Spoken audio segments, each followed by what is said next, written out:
میاں بیوی کو اللہ لباس سے تعبیر کرتے ہیں۔ ہن لباس لکم وانتم لباس لہن۔ شوہر بیوی کے لیے لباس ہے، بیوی شوہر کے لیے لباس ہے۔ کیا مطلب؟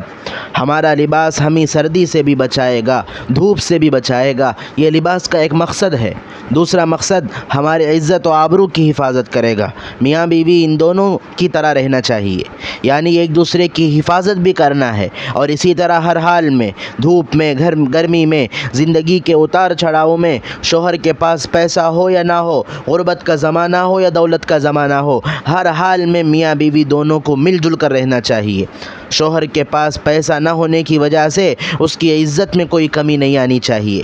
مال و دولت الگ ہے، میاں بیوی کا رشتہ الگ ہے۔ جس طرح پہنے ہوئے لباس آدمی کو گرمی سردی سے بچاتا ہے، اسی طرح میاں بیوی کے زندگی کے تمام اتار چڑھاؤ میں اس کی حفاظت کرنا چاہیے۔ یہ پہلا مقصد ہے۔ لباس عزت و آبرو کی حفاظت کرتا ہے، اسی طرح شوہر کی کمی کو بیوی، بیوی کی کمی کو شوہر ظاہر نہیں کرنا چاہیے۔